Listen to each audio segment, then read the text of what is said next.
आइए स्वाध्याय सत्र का शुभारंभ करते हैं। ओंकार बिंदु संयुक्तम नित्यम ध्यायन्ति योगिनः कामदं मोक्षदं चैव ओंकाराय नमो नमः।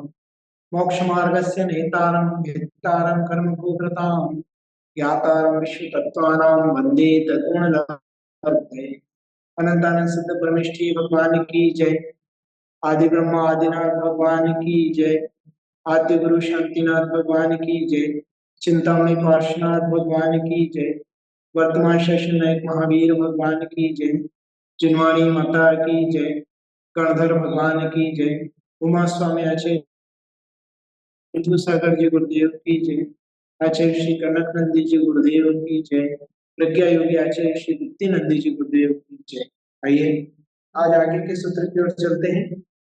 तो जीव पुराने शरीर को छोड़कर और नए शरीर के धारण के लिए गमन करता है और विग्रह गति है। तो जन्म कितने प्रकार का होता है, यह प्रश्न होने पर आगे का उत्तर आचार्य हम दे रहे हैं। हाँ, तो देखिए सूत्र सामने उच्चारण करेंगे। जन्म के भेद आदि बता रहे हैं। सूत्र क्रमांक 31।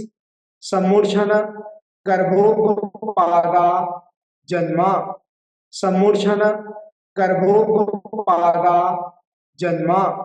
गर्भोपपादा जन्म। शरीर धारण करता है उसे जन्म कहते हैं, है ना। यूं तो आत्मा अजर अमर है, किंतु पर्याय जो धारण करता है उस अपेक्षा से जो जन्म कहा गया है, उस अपेक्षा से जन्म तीन प्रकार का होता है। सम्मूर्छन जन्म, गर्भ जन्म एवं उपपाद जन्म। लब्धार्थ देखिए, संसार में जन्म लेने वाले सभी प्राणियों के जन्म तीन ही प्रकार के हो सकते हैं। अर्थात जन्म के भेद चारों गतियों में तीन प्रकार के ही हैं। तीन प्रकार के जन्म चारों गतियों में होते हैं। उसमें से पहला है सम्मूर्छन जन्म। चारों तरफ के पुद्गल परमाणुओं को ग्रहण करके जो जन्म होता है उसे सम्मूर्छन जन्म कहते हैं। चारों तरफ के पुद्गल परमाणुओं को ग्रहण करके जो जन्म होता है उसे सम्मूर्छन जन्म कहते हैं। तिर्यंच एवं मनुष्य गति में सम्मूर्छन जीव ही पाए जाते हैं। अर्थात सम्मूर्छन जब भी होगा तिर्यंच मनुष्यों का ही होगा, देव और नारकियों का सम्मूर्छन जन्म नहीं होता है। गर्भ जन्म दूसरा भेद। स्त्री के उदर में रज और वीर्य के संयोग से जो जन्म होता है वह गर्भ जन्म है। पंचेंद्रिय तिर्यंच एवं मनुष्य गति में ही गर्भ जन्म वाले जीव पाए जाते हैं। अर्थात सम्मूर्छन जन्म और गर्भ जन्म, ये दो भेद जो है तिर्यंच और मनुष्य गति में ही बनेंगे। तीसरा है उपपाद जन्म। निश्चित स्थान की उपपाद शैयाओं एवं बिलों में जो जन्म होता है वह उपपाद जन्म है। जहां जन्म लेते ही जीव अंतर मुहूर्त में ही पूर्ण यौवनवान हो जाता है, देव एवं नारकियों का जन्म उपपाद जन्म ही होता है। तीन प्रकार के जन्म बताए। सम्मूर्छन जन्म अर्थात चारों ओर से पुद्गल परमाणुओं को ग्रहण करके और जीव की उत्पत्ति जिसमें हो जाती है।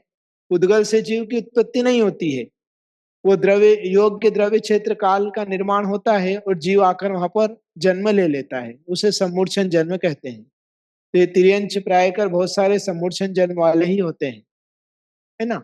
और मनुष्य गति में भी सम्मूर्छन जीव पाए जाते हैं। गर्भ जन्म सबको पता ही है ना। स्त्री और पुरुष उनके मिलन से, उनके संयोग से जो जन्म होता है वह गर्भ जन्म। और उपपाद जन्म एक निश्चित स्थान उपपाद शैया होती है। नरक में भी उपपाद बिल बने होते हैं और स्वर्ग में भी उपपाद शैया होती है, वहां पर जीव का जन्म होता है। जन्म क्रम में सम्मूर्छन जन्म को प्रथम ग्रहण किया है क्योंकि इसकी संख्या सबसे अधिक है और आयु अल्प है। जन्म प्रत्यक्ष है अर्थात देखते ही देखते पैदा हो जाते हैं। गर्भ जन्म वालों की संख्या सम्मूर्छन जन्म वालों से कम है, आयु अधिक है। इनके जन्म स्थान अप्रत्यक्ष है, अतः सम्मूर्छन जन्म के बाद गर्भ जन्म ग्रहण किया है। गर्भ जन्म के बाद उपपाद जन्म ग्रहण किया है क्योंकि इनकी संख्या गर्भ जन्म से अधिक है, आयु भी इनसे अधिक है, अतः उपपाद जन्म को अंत में रखा है। जन्म सामान्य की अपेक्षा से जन्म को एक वचन में ही रखा है। सूत्र में जन्म पद अंत दीपक होने से सभी के जन्म पूर्णतावाची हैं, किसी के अंग या अंश नहीं है। ये सामान्य राजवार्तिक की अपेक्षा से कथन दिया गया है। तो तीन प्रकार के जन्म होते हैं, सम्मूर्छन जन्म, गर्भ जन्म और उपपाद जन्म। ये जन्म के तीन भेद हैं, सम्मूर्छन जन्म और गर्भ जन्म।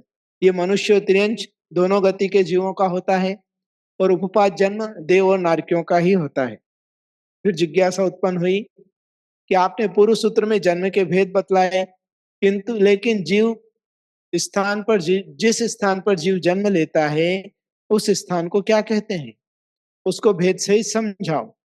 ऐसी जिज्ञासा होने पर आगे का सूत्र कहते हैं। तो आगे का सूत्र बता रहे हैं हमारे लिए, सचित्त शीत संवृताः सेत्रा मिष्टाश्चेकशस्तद्योनयः। सचित शीत संवृताः सेत्रा मिश्राश्चैकशस्तद्योनयः। थोड़ा सा क्लिष्ट सूत्र, ध्यान से पढ़िएगा। सचित शीत संवृताः सेत्रा मिश्राश्चैकशस्तद्योनयः। इस प्रकार सूत्र का उच्चारण होगा।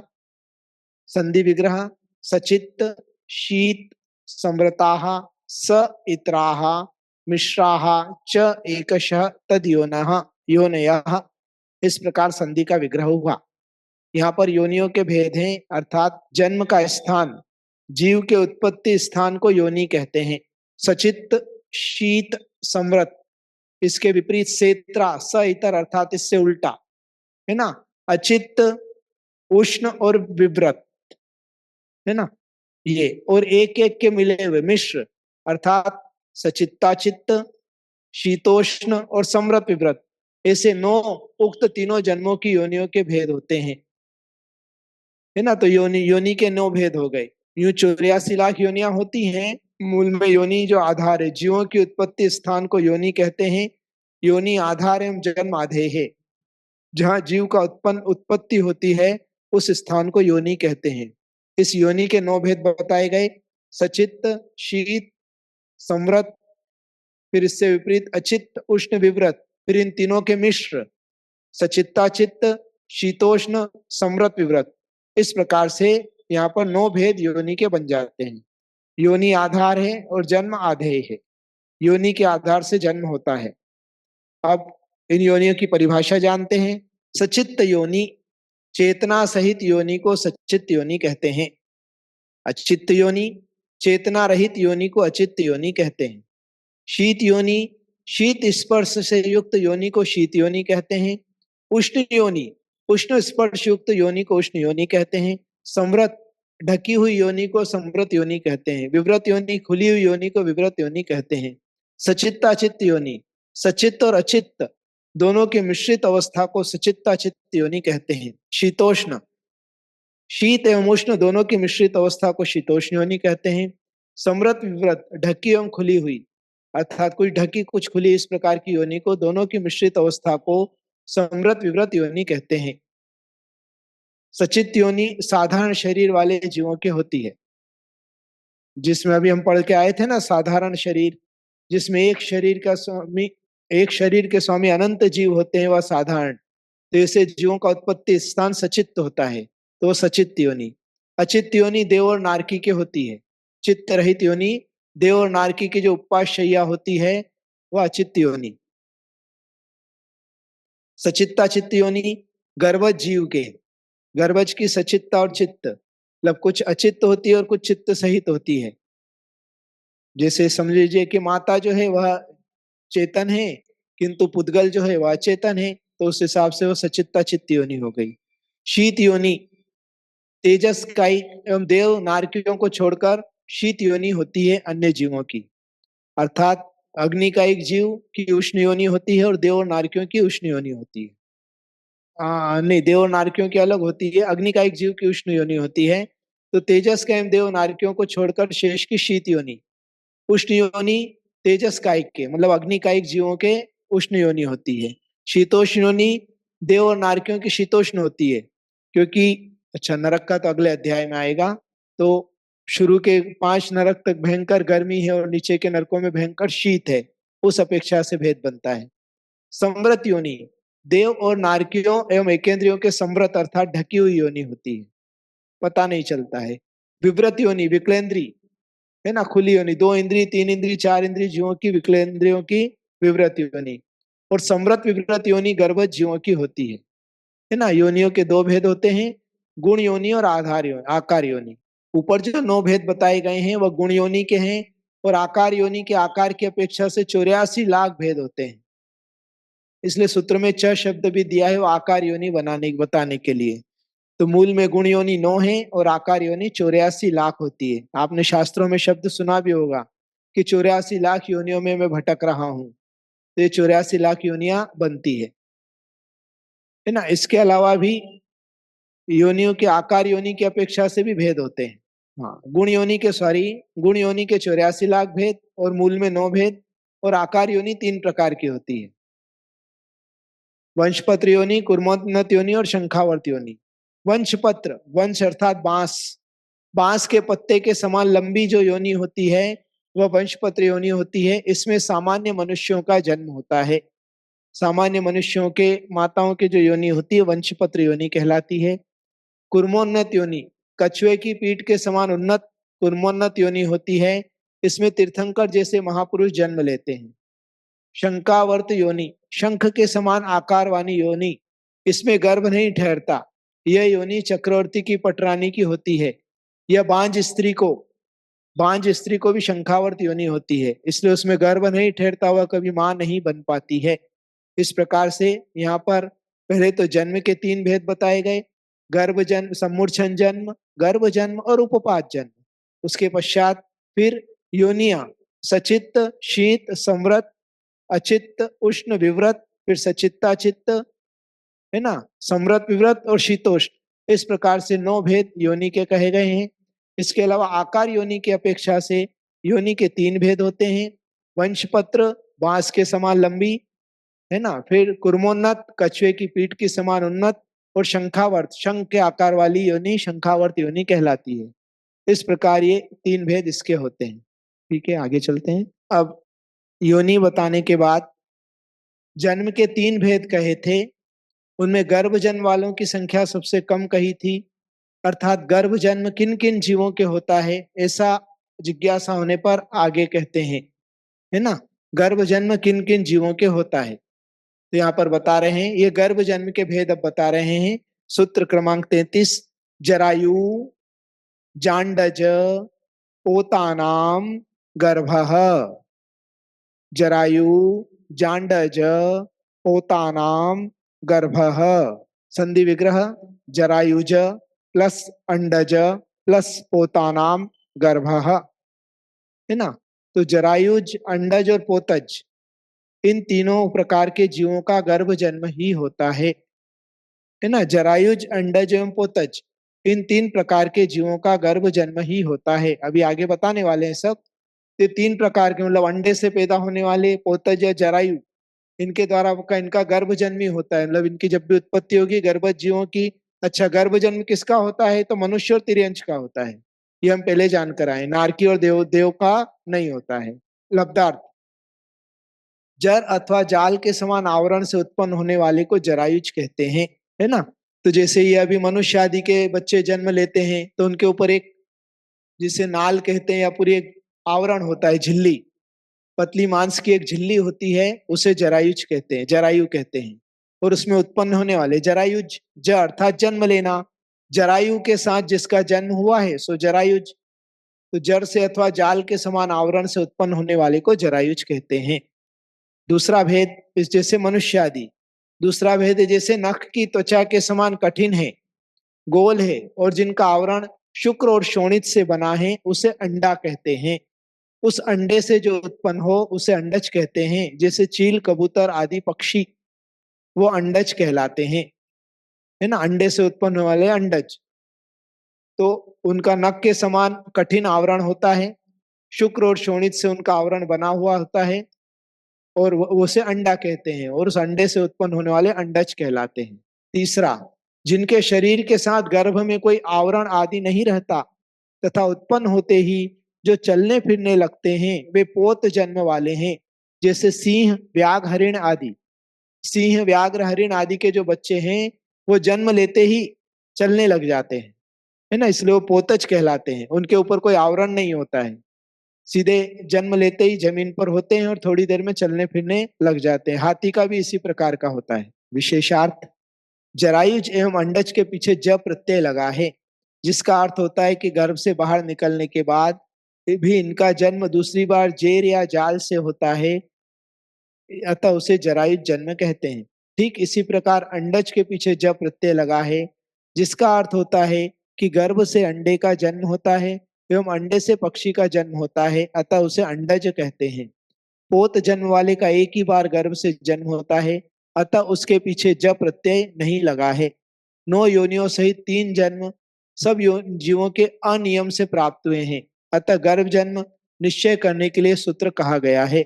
इस सरवार से कोई पॉइंट ने दिया है कि 3 जन्म तो सब जीवों के अनियम से होते ही है, किसका किस में हो सकता है, किंतु गर्भ जन्म कैसा होगा?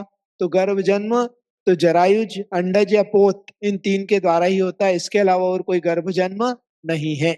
अब अगला सूत्र, गर्भ जन्म वालों से उपपाद जन्म वालों की संख्या अधिक है, अतः उपपाद जन्म वाले कौन कौन है, ऐसी जिज्ञासा होने पर आगे का सूत्र कहते हैं। सूत्र है देवनारकाणा मुपपादः, देवनारकाणा मुपपादः, देव और नारकियों के उपपाद जन्म होता है। देव और नारकियों के उपपाद जन्म होता है। उपपाद या देव और नारकियों के उत्पत्ति स्थान की विशेष संज्ञा, उसे उपपाद कहते हैं। नरकों में बिल होते हैं और देवों के यहाँ सीप की तरह आकार का स्थान होता है। देव की उपपाद शैयाएं निश्चित हैं, वहां जन्म लेकर जीव अंतर मुहूर्त में हलन चलन करके पूर्ण यौवन पद को प्राप्त हो जाता है। नारकियों का जन्म उनके आकार प्रकार वाले बिलों में होता है, यही उपपाद जन्म की विशेषता है। इस प्रकार से यहाँ पर जन्म बता दिया है ना। गर्भ, सम्मूर्छनज और उपपाद 3 प्रकार के जन्म। गर्भ जन्म जरायुज, अंडज और पोत इन 3 प्रकार से होता है। उपपाद जन्म देव और नारकियों के होता है। देव और नारकियों के उत्पत्ति स्थान विशेष को उपपाद संज्ञा प्राप्त होती है, इसलिए उनका जन्म उपपाद जन्म कहलाता है। अब बचे हुए जीवों का जन्म कहाँ होता है? फिर सम्मूर्छन जीवों का किस प्रकार से होता है, तो आगे बता रहे हैं। अगला सूत्र, शेषाणाम सम्मूर्छनम, शेषाणाम सम्मूर्छनम, शेष मतलब जितने भी बचे हैं। तो गर्भ और उपपाद जन्म को छोड़कर जितने भी जीव बचे हैं उन सबका सम्मूर्छन जन्म होता है।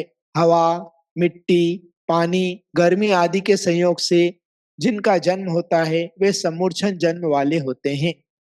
विशेषार्थ, एकेंद्रीय से लेकर असेनी पंचेंद्रीय त्रियंचों का नियम से सम्मूर्छन जन्म होता है ना। ये कंफर्म कर लीजिए, एकेंद्रीय से लेकर असेनी पंचेंद्रीय तक के जीव नियम से सम्मूर्छन ही होते हैं, वो उपपाद और गर्भ जन्म वाले नहीं होते हैं। लब्ध पर्याप्तक मनुष्यों का भी सम्मूर्छन जन्म होता है। लब्ध पर्याप्तक अर्थात जिनकी पर्याप्तियां पूर्ण नहीं हुई है और वह मरण को प्राप्त हो जाते हैं, वह लब्ध पर्याप्तक मनुष्य कहलाते हैं। चक्रवर्ती की सेना जहां पर ठहरती है, जहां अनेक लोग मलमूत्र आदि का विसर्जन करते हैं, वहां पर लब्ध पर्याप्तक मनुष्यों का जन्म हो जाता है। मनुष्य, पंचेंद्रीय जाति के मनुष्य जन्म लेते ही अंतर मुहूर्त के अंदर वो मर जाते हैं, है ना। वो सम्मूर्छन जन्म है, वो माता पिता के रज और वीर्य से नहीं होता है, वह वहां का वातावरण प्राप्त करके और पंचेंद्रीय मनुष्य जाति के जीव उत्पन्न होते मर जाते हैं। इसी प्रकार से और भी स्थान है, जैसे पुरुष या महिलाओं के शरीर में कुछ स्थान विशेष होते हैं जहां पर किन्हीं किन्हीं के जो सम्मूर्छन मनुष्य आदि की उत्पत्ति देखी हो जाती है। ऐसा शास्त्रों में वर्णन है। हमेशा ही होती है, सबके होती है ऐसा नियम नहीं है। मनुष्यों की काख, स्त्रियों की काख, स्त्रियों की योनि आदि में जो है सम्मूर्छन जन्मों की उत्पत्ति हो जाती है और मरण को प्राप्त भी हो जाते हैं, किंतु सभी जगह हो ऐसा नियम नहीं है, सभी के हो ऐसा नियम नहीं है। स्वयंभू रमण समुद्र में उत्पन्न सेनी पंचेंद्रीय त्रियोंचों का भी सम्मूर्छन जन्म होता है, जैसे शाली, सिक्तवा, तंदुल, मत्स्य। असंख्यात द्वीप समुद्र में सबसे अंतिम में स्वयंभू रमण समुद्र है, वहां पर विशाल काया वाले मत्स्य होते हैं, किंतु उनका जन्म भी सम्मूर्छन जन्म होता है। और इसी प्रकार उस मत्स्य के कान में तंदुल, चावल के आकार की मछली होती है, उसका भी सम्मूर्छन जन्म होता है। और भी तिर्यंचों का सम्मूर्छन जन्म होता है। इस प्रकार से ये जन्म के 3 अपन ने यहाँ पर सूत्र जाने, है ना। जन्म के भेद, जन्म की योनियां और जन्म कौन कौन से जीवों का जन्म किस किस प्रकार से होता है ये जाना। आगे शरीर आदि का वर्णन चलेगा, उस सूत्र को आगे के सत्र में लेंगे। तो इस प्रकार से रहेगा। आप सबके लिए बहुत सारा आशीर्वाद। जिन वाणी के ज्ञान से सूझे लोकालोक, सो वाणी मस्तक चढ़ो सदा देत हो ढोक। 9 बार नमोकार मंत्र का जाप करेंगे। सबके लिए बहुत सारा आशीर्वाद।